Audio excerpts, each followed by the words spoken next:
Today, we're joined by Cortney and Esther, the founders of The Carry, a brand redefining what fitness looks like for women as we age.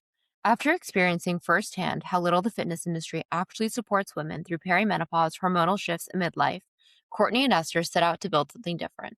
The Carry creates beautifully designed weighted vests specifically for women so we can build muscle, protect our metabolic health, and age powerfully. In this conversation, we talk about why strength training is one of the most important things that women can do for their health, the massive gaps in the fitness industry for women over 30, and how simple practices like rucking and resistance training can completely change the trajectory of how we age. If you've ever wondered how to support your body through hormonal changes, build real strength, and feel confident in your body as you get older, this episode is packed with insight. Let's get into it. Welcome to In Alignment. I'm Annie. And I'm Marissa. You were meant to find this today, and we're so glad you're here. Welcome back to In Alignment. We are so excited to be here today with Cortney and Esther, The Carry. Welcome, and thank you for coming on In Alignment. We're thrilled to have you here today. Great to be here. Thanks for having us. Amazing. Well, we'd love to start off. It's really fun. This is the first time Marissa and I have done a podcast with two founders at once. And I think hearing about your origin story, how you guys met, and then that can segue us into the introduction of The Carry and what you're building, I think that'd be an amazing place to start. Yeah, so Esther and I met by way of our kiddos. We're both moms of two. I have two boys, 3 and 6. She has a boy and a girl, 5 and 7. And we basically met at preschool drop-off. One of those moments where you see another woman and you're like, oh, she looks cool. I'd hang out with her. And so that's what happened. We basically decided to take up tennis lessons along with 2 other new mom friends that we had made. Just on the court, we got to know each other. You know, when you're moving and in a sport, you just kind of have your walls come down and you're more vulnerable and you're more open to share. And we just talked about everything and realized we had a lot in common, both from small towns, both having marketing backgrounds, both being on this sort of wellness journey over the last several years. Yeah, I'm originally from Chicago, moved to a small town in Eastern Washington. Esther's from a small town in Eastern Washington. For careers, my career began in startups, mostly tech, and then moved to retail. I was last found at Nordstrom corporate for a hot minute before taking the leap towards entrepreneurship for the last 10 years. I've been on that journey. Started with a blog, went to an online community, then to a photography business, and then The Carry. And Esther spent a decade at Microsoft leading or launching hardware products. And then from there, actually went to startups where she led marketing teams. And then kind of was on a health sabbatical, actually, when I met her before starting The Carry. And so that's where we started talking about our wellness journeys. I had pretty bad, severe postpartum with my first, and just had been on this journey of trying to come back to myself and figure out like how to feel like myself again. And then Esther was sharing that, the same. She wasn't feeling like herself. She was spending thousands of dollars on these doctor's appointments, trying to figure out what was going on with her, only to find out that she was in early stages of perimenopause. And I'm like, what's that? And, now that I'm 40, I'm very familiar with what that is, because I'm in it as well. And so she actually, we would call her Dr. Esther on the tennis courts because we were just like, oh my gosh, you're so well informed. And she had put together this Substack that's live now still called Mad Alice. And she has a database of all of the resources that she came across on her journey. And so for any other women navigating, it's definitely a great resource to check out. But yeah, so that's how we met. If you want to stop there, or I can share about how The Carry came up. Yeah, I'll just add that you learn so much about somebody by learning to play a sport with them.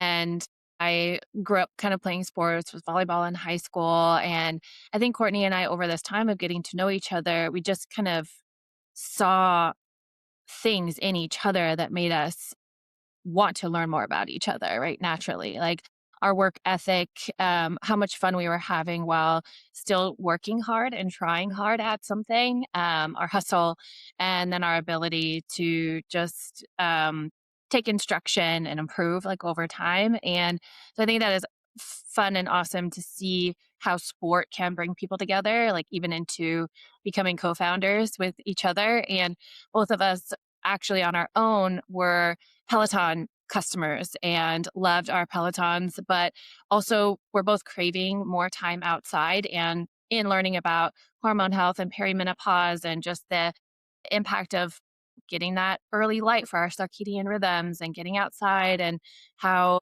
nature and walking helps mental health and helps metabolic health.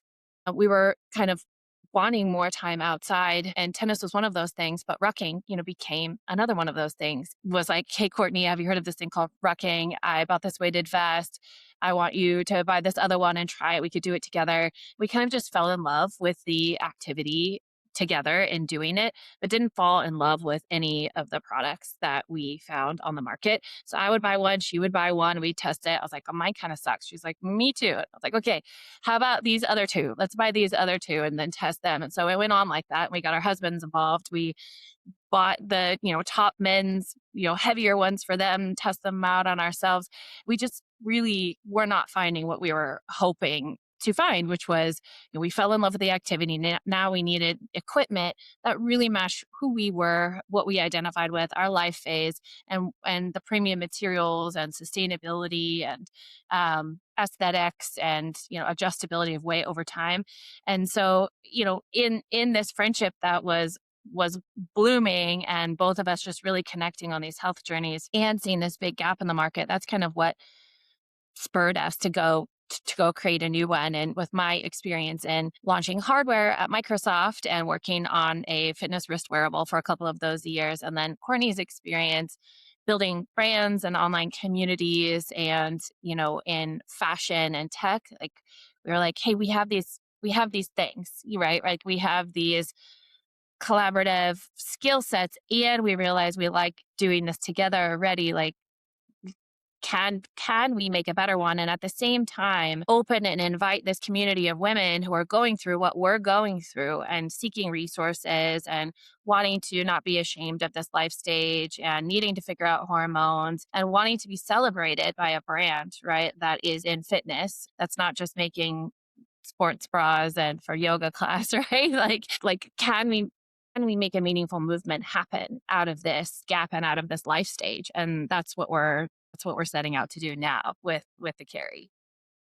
That's awesome. I actually discovered rucking 2 years ago for basically the same reason. I worked at Peloton for a long time and was such a studio fitness person, but I just was not spending enough time outside. Like, I think it's something crazy. Like in our lifetime, 93% of people will spend 93% of their lives inside, which is really awful. And so finding these ways to be outside more is like you literally feel the difference in your mood and your happiness. And I started rucking because running was too hard on my body. It was like my knees, my ankles, and also it was really hard to motivate myself to do it. But motivating myself to get out for a walk with a weighted vest was something that I could pretty reliably do almost every morning. And I also didn't love any of the weighted vests, but I can't really articulate why. I'm curious what makes a good weighted, like what kind of do we need from that experience, and what does that gap look like? Yeah, I had the benefit of having all these years of product marketing experience where I was looking at the market and looking at products in detail and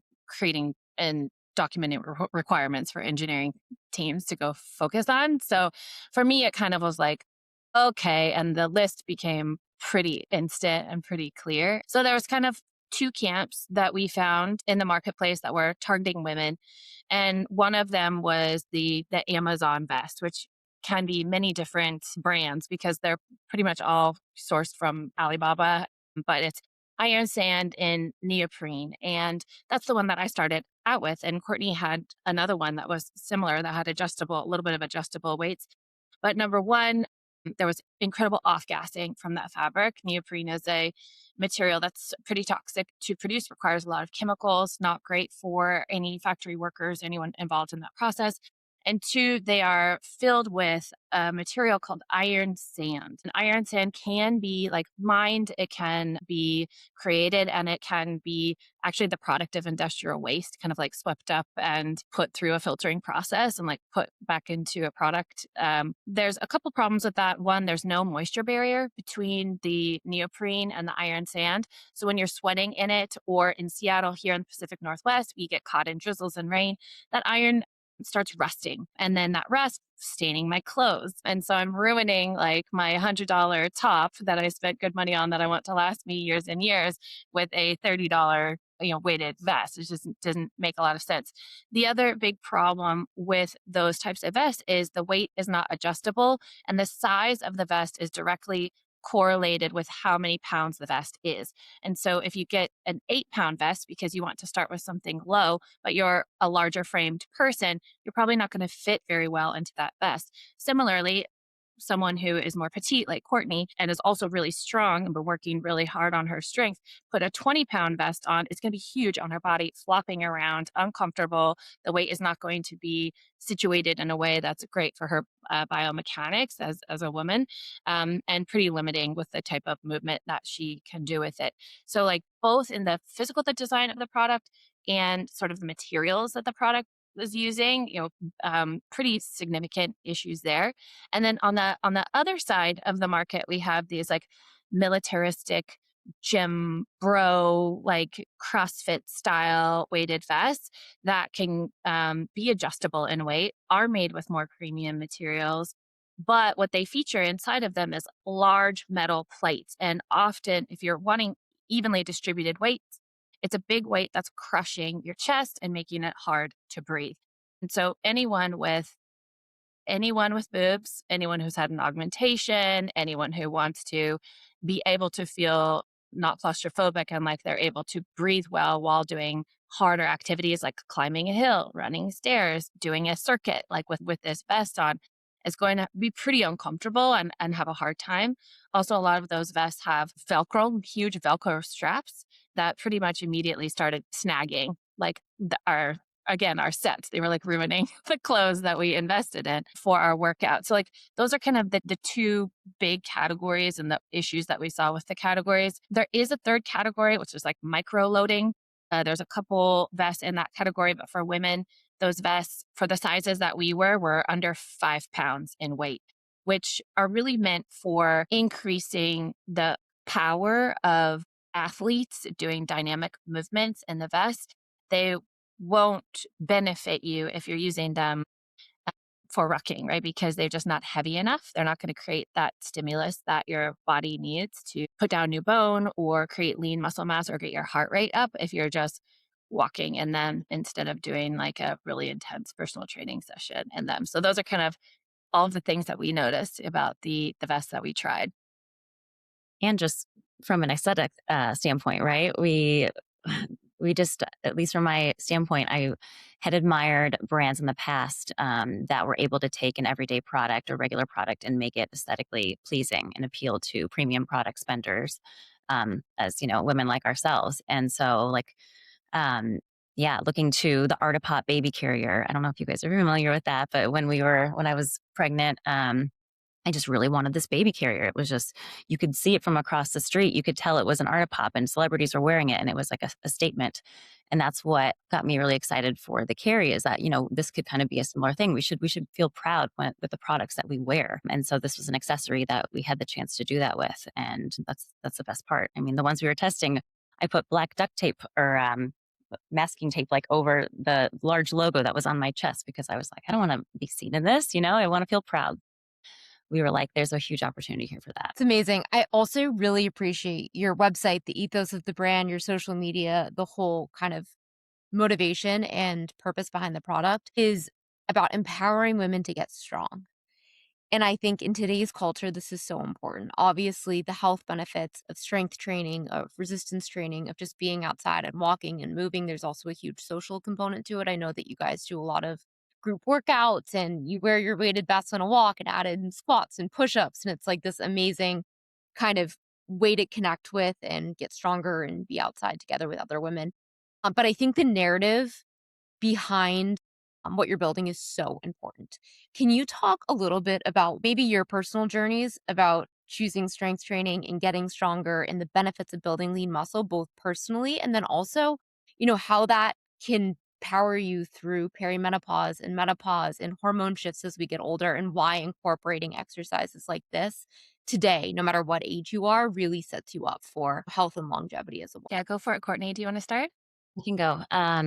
So I mean, I'm basically, I guess you'd call me a cardio queen in the past. Had developed, I've always had a, I guess, body images. I've been conscious of body image for a long time, like since I was a little girl. And that was pretty evident in college that it was just kind of an unhealthy relationship. I would go out in my sorority and I would party and then I would binge eat at night. And then the next day I would go to the gym and like be on a treadmill or elliptical for about an hour just so I can go and do that over again. And that translated a little into post college where I thought that I had to run 6 miles in order to just feel good and like eat a burger. And then when I got pregnant, fast forward several years, it just everything kind of changed. I saw this glaring need to be more focused on overall wellness and not just for aesthetics. It was more so to feel good and to like know what was happening with my hormones. And it's just something that I wish we were taught as young women as what to expect. This huge arc of hormones that happens, this journey that happens in your post reproductive years or just in your reproductive years and then some. And so yeah, I just think that whole experience and then becoming into entering into postpartum, I never had felt anxiety before. And so that was a really huge shift for me. And just not feeling good and having to kind of teach myself to give myself grace that if your body isn't going to look a certain way, it's only for a period of time, or this is just a season that you're in, and just having grace and compassion for that. But yeah, I think just what really has helped me over the years is introducing strength training. I never lifted weights, and that's something that I started incorporating about 2 to 3 years ago, to be honest. Like, I remember doing circuits at the gym back in college, but I didn't know what I was doing. I didn't have any education around like what the lower body workout versus an upper body was to do. And I just think that that's something that's really important to me, is to educate women in our immediate circles and beyond of just like this importance. We should be training for longevity, or we're training for ourselves to live a longer life and a more healthy life. And so yeah, introducing lifting weights, I aim to do 2 to 3 times a week. But that's where I fell in love with rucking, because as Esther mentioned, we were just craving more outside time, like you were saying as well, Marissa. Just the act of moving my body outside and walking in nature and adding a little bit of weight, it's just like it's addicting. I'm obsessed with it. It's like a high, and I don't run anymore. And so I feel like I was needing to replace that high with something, and now it's rucking, and it's kind of this bridge that acts between doing a bit of cardio and doing strength training. So yeah, so for me, I think it's just been this whole unlock of, as you get older, as you experience these hormonal shifts, the importance and how wellness kind of shifts for you. Yeah. And we've also used data a lot in building the carry, and 80% of women are not getting the recommended strength training sessions in per week, which is only 2 per week, which is pretty astounding. My own mom was diagnosed with osteoporosis last year. She would really fell into that aesthetics versus feeling your best, like, and that's just a product of how she grew up. I think like our society has told young women over and over again that love and acceptance come through aesthetics versus getting actual education about how our bodies function and how to optimize for longevity and feeling good, feeling powerful in our bodies, balanced, strong, energized. And it didn't really occur to me that I could be or should be a voice that was helping educate and inspire, like, until we started building the carry, because I'm fortunate that sports were a big part of my life, and jumping higher, running faster, hitting shots accurately, like, were things that were praised. So most of my life I chose to be fast, like, over thin. Then all around me, that same message wasn't landing. And now all of these women are my friends, right? And they're my mom, they're, people around me who need a little bit of a nudge in order to reframe and reprioritize what's going to make them and make us feel best, like, especially in midlife and beyond, as we go through this long, like, decade long, transition into menopause. And a lot of the words that you just used are often kind of more associated, I think, in our society with men. Women are not always encouraged from a young age to be really strong and even like sturdy and just fully embodied. And I think that we're seeing a little bit of a shift in that direction, which is great. And companies like this help a lot. But it isn't until people start maybe not feeling so good that they realize, oh, maybe the way that we've been kind of taught isn't working. And I think specifically with when I think about weighted vests, I think often about how things are sort of modified in the women's category to just be like a little smaller. And I think about, you see a lot of people with like the wrist weights and the ankle weights, and maybe like the vests are typically more marketed towards men. Is that something you kind of notice? And how do you feel like women are responding to some of these concepts that are maybe more traditionally marketed towards men? Yeah, I mean, there's such a thing about putting a pink label on it. Is that what they call it? Like you just turn it pink and then it's for women. Like, I'm sorry, but f that. Like and that's kind of why we're not starting with pink as one of our first colorways. Like we'll get there, but anyways, that's a whole other topic. But yeah, I think it's just there's such a misconception and a fear around lifting because we think that we're going to get bulky as women, and that's just not true. You have to work really, really hard to lift heavy and like train in order to actually see bulk, and creatine is not going to give you that. Creatine now we know is better for our cognitive health as well. But yeah, I think that it's just there's a huge gap still in the education just around how great of a benefit strength training can be towards women. And now we're in a little bit of a concerning or a very big concerning time just with the rise of GLP-1s because it seems as if our society is going backwards and thinking that thin is it, and that's just not okay. We're entering where we this frailty epidemic because of the lack of women that are strength training, and it's really important that we kind of shift that narrative. And so we definitely see this rise of consumers that are now on the medication, and that's going to only increase. And so just making sure that us as women know that we need to prioritize lifting heavy weights and adding muscle and eating protein and full diets are just as number one. Yeah. Yeah. It's such an interesting time because like I'm seeing both things simultaneously happen. More strong female voices out there. We follow Dr. Stacey Stems very closely. We follow a lot of the Minoverse, the physicians that are online talking about the importance of protein and strength training to women in midlife and beyond. And yet there's, TikTok had to ban skinny talk last year because there were really unhealthy messages being spread. And we have microdosing GLP-1s, as Cortney mentioned, just taking off. But at the same time, gyms are creating strength training rooms that are just for females. They're opening female only strength gyms, right? And we're seeing so many women get into high rocks and other things. So it seems like there's almost sub communities developing and strengthening both messages, right? And so we're kind of here to bridge the gap. I think, this rucking or using a weighted vest has become this incredibly versatile tool that can help with this bridge because it creates a really lean and strong metabolically healthy body, like while still increasing lean mass and supporting bone density. And so it's like, hey, if we can at least get that camp like into the club of, heart health and all the messages that we're supporting, maybe this can serve as the bridge to get people to try progressively harder things. Something like only 6% of people will ever sprint again after 35, right? Which is like, we're not done yet. We're not done doing hard things yet. My 7-year-old is almost 70 pounds. He's like 99 percentile height. He still wants piggybacks.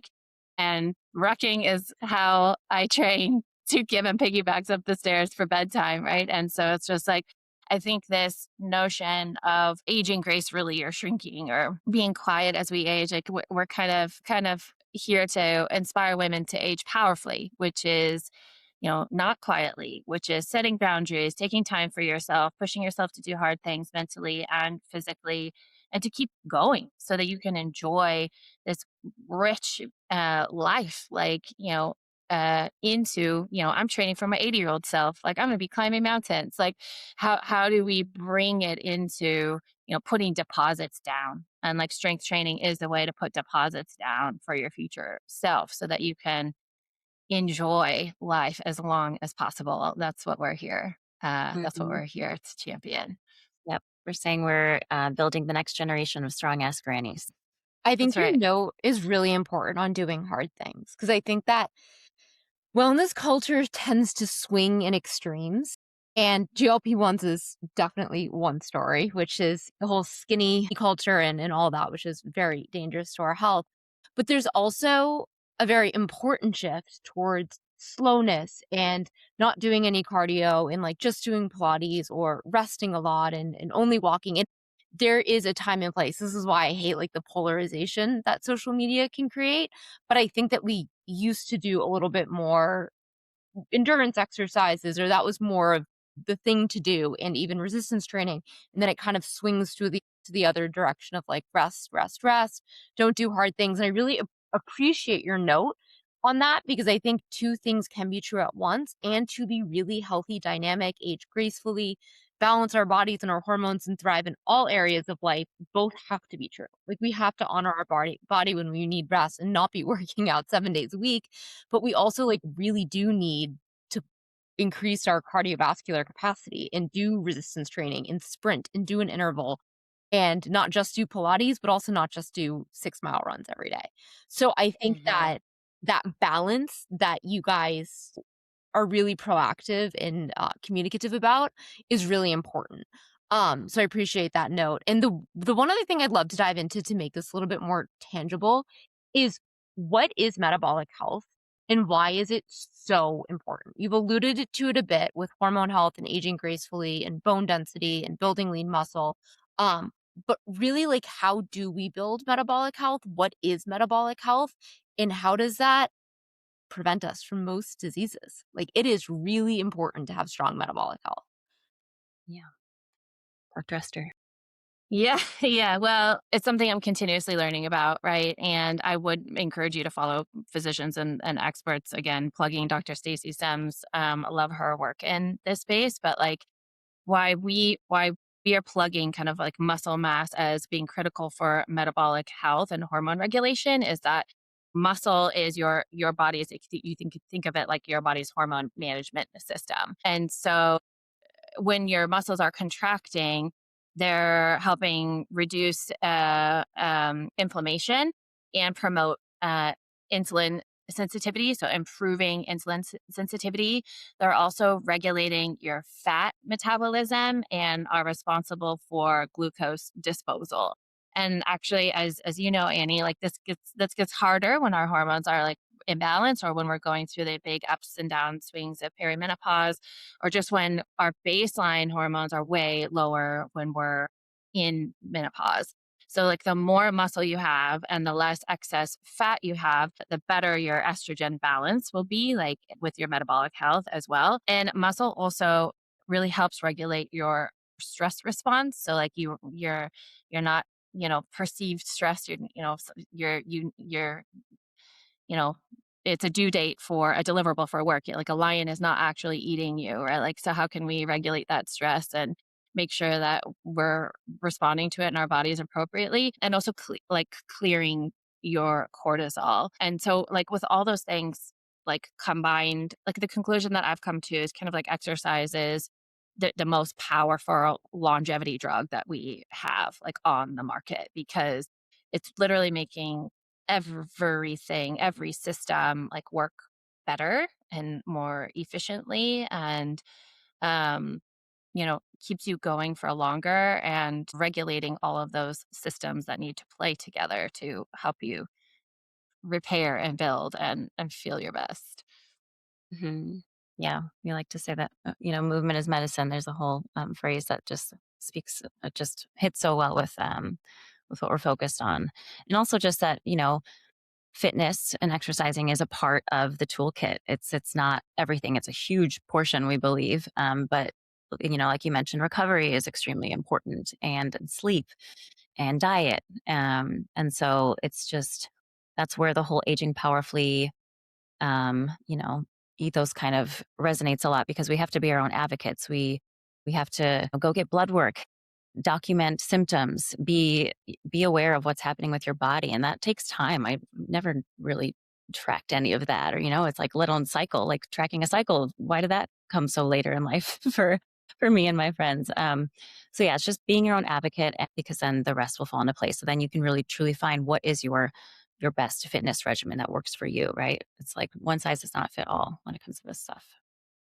For women who are maybe kind of at the start of this journey and want to better prepare themselves either for perimenopause or they're in postpartum or kind of whatever phase that they are right now, what are some things that women can do to set them up for success or start figuring out what is right for them on this journey? Like you were mentioning, of course, building strength, but maybe there's blood work that to be doing. I think for a lot of people who maybe have just been running their whole lives, like this can feel very overwhelming, and it's not information that we're necessarily getting from our PCPs. And there's a lot of conflicting information on social media as well. Yeah, totally. Yeah, I mean, didn't really know what to do when it came to when I was having postpartum symptoms. But now as I'm going through perimenopause, there's so much information. But I'm just better educated as to what does help. So building muscle is just, I think, at the top. Lifting 2 to 3 times per week is a really good goal. Eating your protein, aiming for over 100 grams is ideal, which just seems like a lot, but you can do it in a really manageable way that doesn't feel like you're just eating chicken breast all day. Walking daily movement is extremely important. Balancing, just stress in your life. Setting boundaries. Setting boundaries is a journey, something that I, learned in therapy, but also just have to practice on the daily, especially as a mom and female founder. It's like we have 3 children with this business. But the whole the blood work bit, that's not something that I really thought to do. And thank God for Esther coming in my life, because when, we met and she was telling us all about the resources she compiled, she encouraged all of us to go get lab work done. And so I didn't even really know how to do that, to be honest. And a lot of us don't really have a primary care doctor that we feel that we can talk to and speak openly with about symptoms. And a lot of them aren't really trained in perimenopause and menopause. So I went to MIDI Health, which is like an online platform, virtual platform. And so I was able to be connected with a female provider that was specialized in perimenopause and menopause. And so I've had several calls with her after getting blood work, and we were just able to see where I was deficient, where I needed help. And like I said, that's different for everyone. So that's just a big suggestion on what women can do to get ahead of all this and just be more in tune with what's happening with them. If we are heading into perimenopause early or we're experiencing more symptoms, are there things that we can do in our late 20s, our early 30s, mid 30s, late 30s to set ourselves up for an easier transition? And if so, what are the things that you found to be the most effective? Yeah, I mean, I think what's great about the advice that I will give for this is just the advice on how to live well in general, like at any age. And so whether you're preparing for pregnancy or, struggling with, not having regular periods or going through perimenopause or trying to live your healthiest when you're in menopause, basically the recommendations are the same for all of those phases for the most part, until you start talking about hormone therapy or prescriptions or supplementation that's based on your blood work.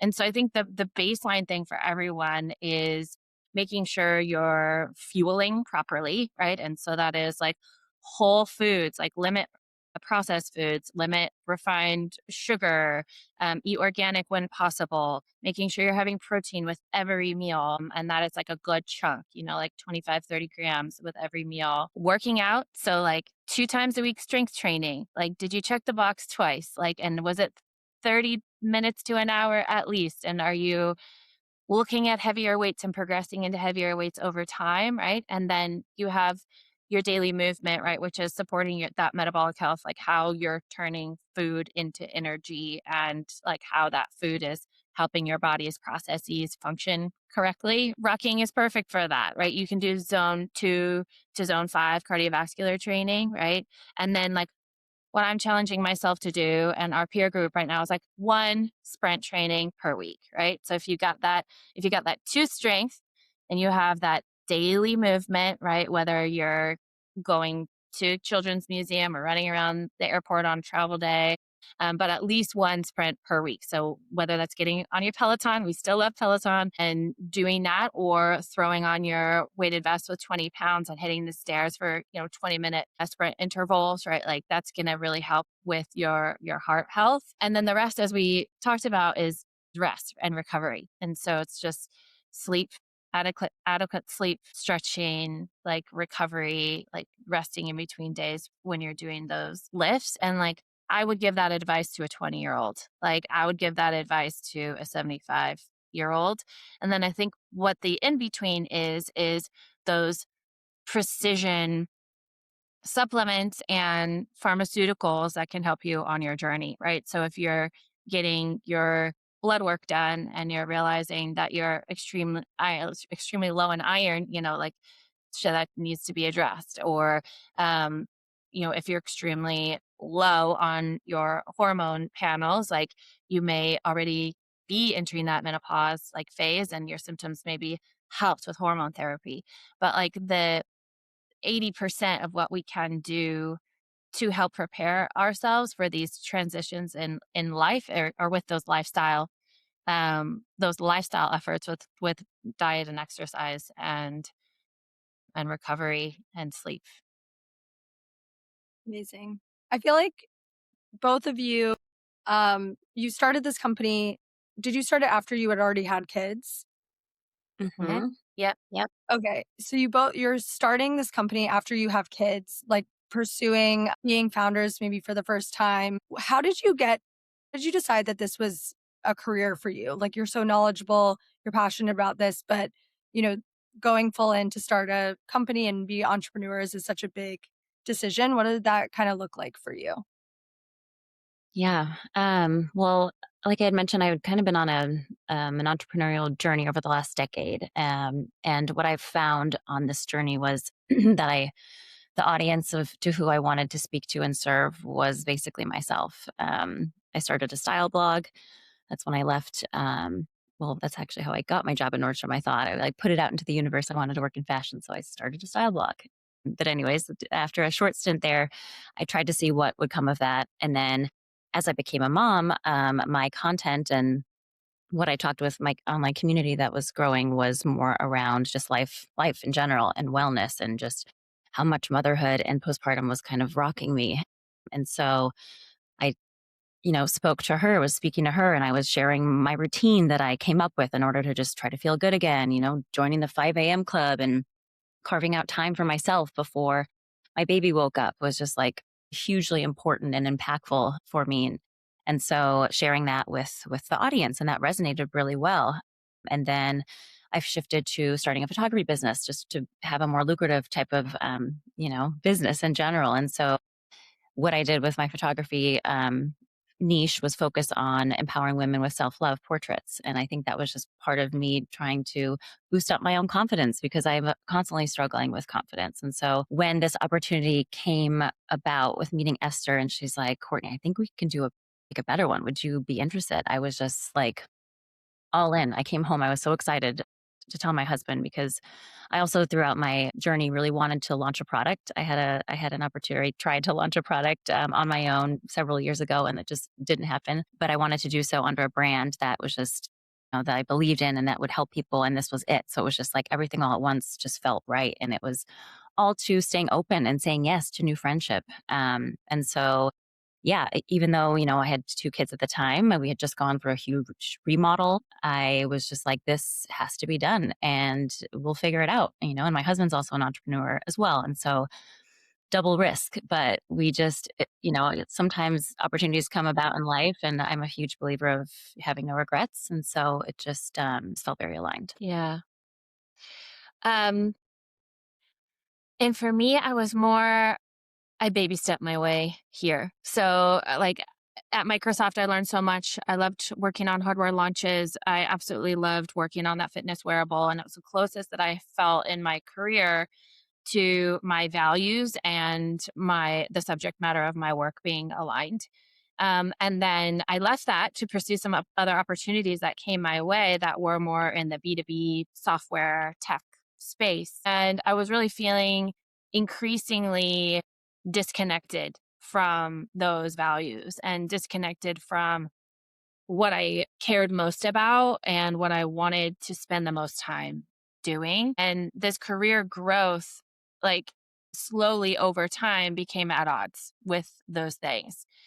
And it became to a point where I had to do a lot of soul searching, and I was doing a lot of soul searching walking the hills in my neighborhood in a weighted vest, right? And so, and what I came to, and when I came back to, is like I just want to help inspire people to live joyful, healthy, happy lives. And I wanted to celebrate women in midlife juggling all the things that we're juggling with the kids, with the careers, with the demands on our time, with the hormone shifts nobody told us to expect in perimenopause. And when Cortney entered my life, and at the same time, my husband's career had grown to this place where we could make it on just his salary. And it's the first time in my career that that opportunity was ever there. I was juggling a couple of ideas in this space and ended up following, I was following the one that had the most momentum and seemed like the most aligned and the most fun to like go and pursue. I think it was actually, my husband's nudging and saying, we're okay. Like, you got this. Like, if not now, when? And you have clarity. Like for so many years of my life, I didn't have clarity in what I wanted to go and do and pursue. I wasn't sure that I could be all in. And so it was like, if you have this clarity now, like you've been toying with this idea of stepping out for a while. Now we can. Literally, what are you doing? Go do it. And so it was like, and so it was like, once I got over that hurdle, that fear, that like, leaving my ego, like knowing it was going to be hard, you know, knowing that I wasn't going to have the same budget for personal things anymore. Like, I'm selling the clothes that I used to wear at Microsoft to buy like a consignment to buy like activewear for our shoots at the Carry. And you're like, okay, this is 40.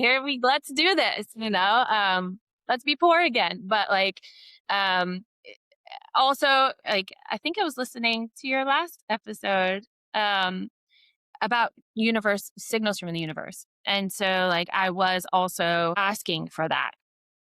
And Cortney was a signal from the universe. My mom getting osteoporosis was a signal from the universe. Like, me falling in love with this activity and realizing that there was actually a gap in the market that we could address, was a signal from the universe. And then we told our two other mom friends who joined us on the tennis courts to learn tennis for the first time.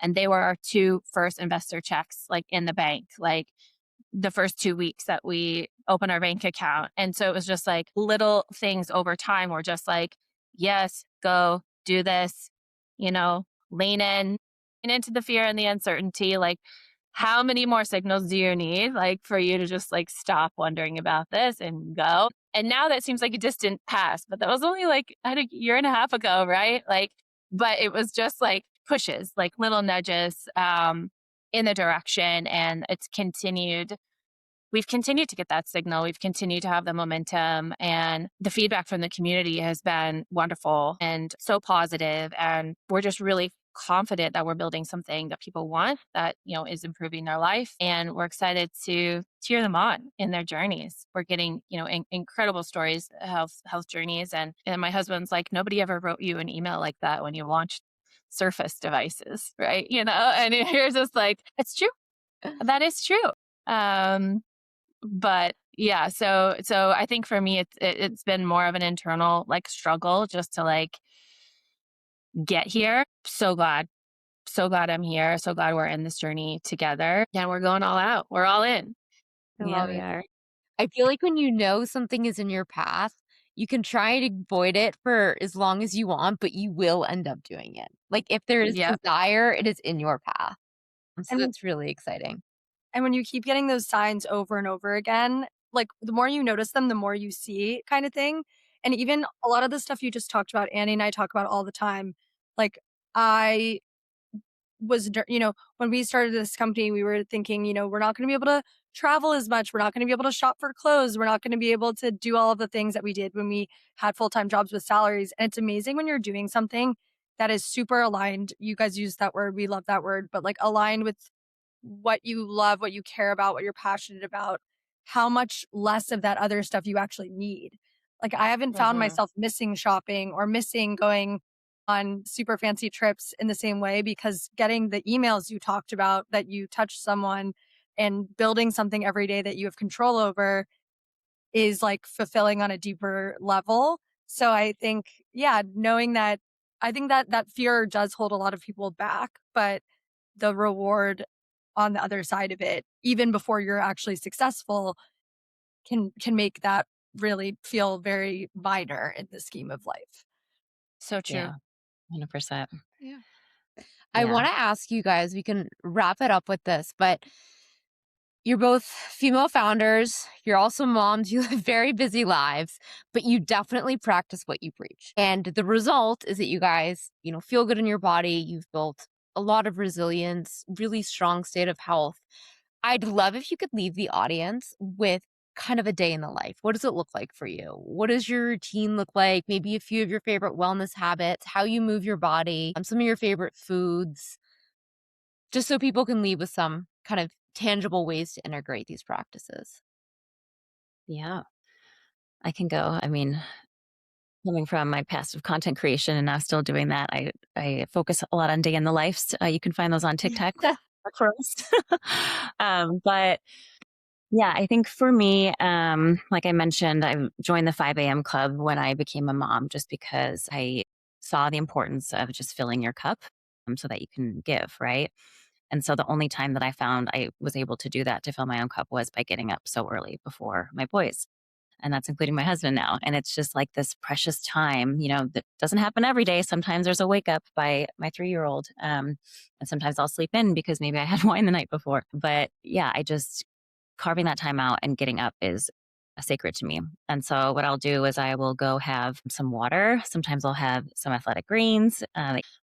And then I will go downstairs. We have a gym. And so I'll do a workout. I'll alternate between my Peloton, the bike, the tread. I feel like Cody Rigsby really got me through postpartum, to be honest. I was obsessed with that bike. It was my happiness. But now it's a mix, right? And I'm integrating strength training and I'm leaning on those strength classes that the Peloton instructors put together. We love Rebecca Kennedy. She's one of my faves. Uh, Robin Arzón, Tunde. And so, yeah, I'll do maybe like a 30-minute workout. In the past, like I said, thought I'd have to run 6 miles. That was just what I thought needed to be done to feel good. But now it's just small incremental movement and workouts every day, 4 or 5 times a week. Ideally, I give myself rest. We luckily have a sauna, so I'm able to do recovery. And then I'll go about and have my coffee. And then I'll hear the boys starting to get up. And then I'll get the boys ready for school. So it's like a shift from myself into mom mode, getting them ready, giving them breakfast, getting them to school, and then shifting into founder mode where I'm hopping on email. We're strategizing. I'm creating content. We're mapping out events and our product launch and answering inbound from customers. And then before you know it, it's time for pickup. And then you have to go back into mom mode and go pick up the kids and then focus on having a screen free and quality time evening with your family, and being a good wife and making sure you're giving to them too. It's a lot. We're definitely pulled. I feel pulled in a lot of directions these days, but to the point we made earlier, like all of that hardness and all of the juggling is just it feels so worth it. Esther and I are spinning over inundated with our never ending to do list, just of the two of us leading this company. And are really excited to grow our team so we can kind of delegate those duties, but it's worth it. This has been the most fulfilling thing that I've done yet because we get to serve women like ourselves and empower them in life to age powerfully. So that's my day in the life mostly. Love it.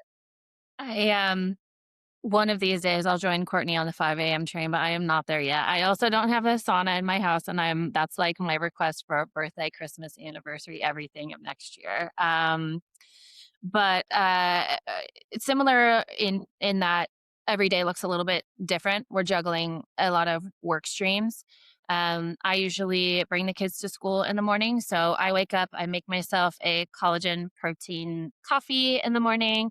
I usually also have lemon water in the morning before that. And then I have like a Greek yogurt parfait pretty much every morning for breakfast after I drop the kids off. Our school starts an hour earlier than Courtney's kids' school, so I can like do my thing, get them ready, you know, put the collagen in the protein or put the protein powder in the coffee so I don't have that like too big of a spike and it can mellow out and last me until when I get home for my Greek yogurt. But then, like, I like to have a good work chunk, like in that earliest morning session. I'm our primary contact lead for our team in Vietnam, our manufacturing team. They come online like later at night and earlier in our morning. So I'm responding to things like after dinner or like the first thing in the morning for those work streams. And I love getting my activity in between like 11 a.m. and 4 p.m. So just depending on what we've got going on that day, how many meetings we have, I carve out a block to go get my movement in. I aim for 8,000 steps a day. And then again, that routine that I shared, which is just at least 2 lifts a week and 1 sprint training in the week.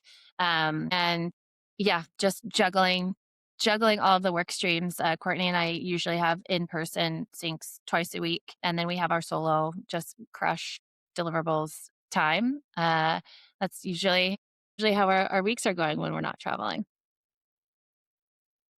It makes a difference though when you're that busy, but you love what you're doing. Cause I feel like every email that you get, every breakthrough in the business or brainstorming session or content that you create that really resonates with someone, it is like truly the most motivating feeling in the world. So while it is busy and while it can feel like there's a million work streams and balls in the air at once, the work is just so rewarding when it's your passion.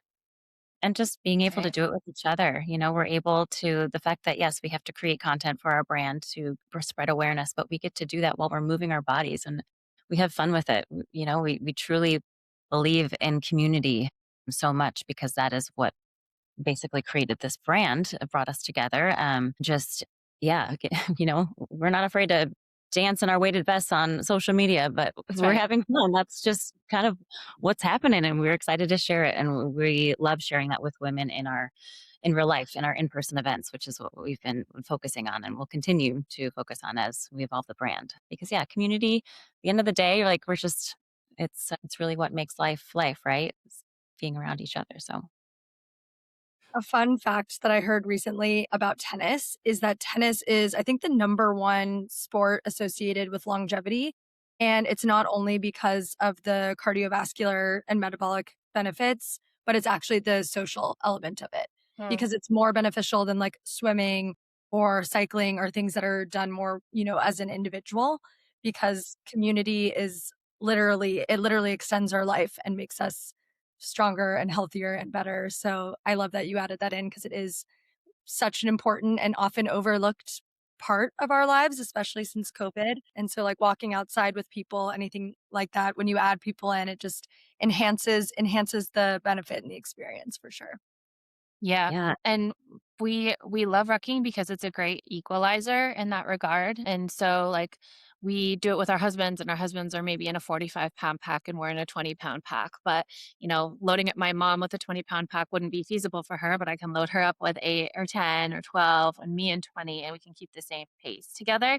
It's just really different than you get with running clubs, right? Because it's like whatever your pace is, like that's the only people, you're going to be around. And also, you're probably not going to have a deep age to age, like while you're struggling to keep that pace, right? Whereas like rucking is, something that you can train really hard and heavy with, but also something that can give you a super efficient workout while you're still having like a one-on-one. Like my husband and I go out for these like walking, almost like one-on-ones together. It's like, what's happening next week? What's your travel schedule? Did we buy a birthday gift for whatever party is this weekend? Like, so we're still able to do those things and use that time. It's like a 3 for 1 in this busy phase of our life.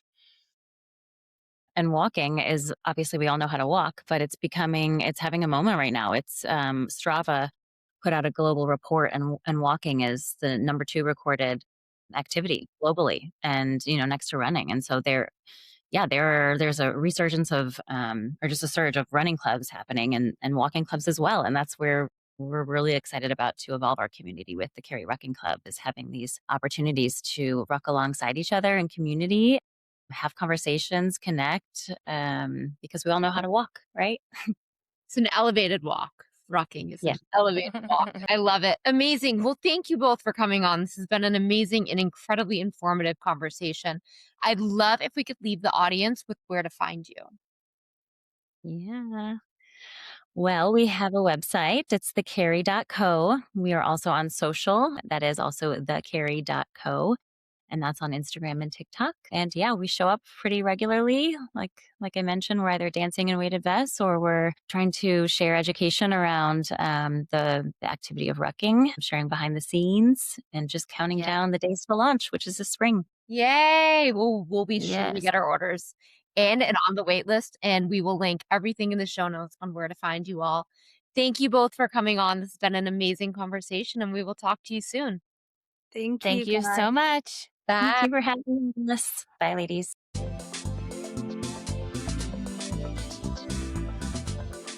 If something in today's conversation resonated with you, take a moment to pause and notice where it's sitting within you.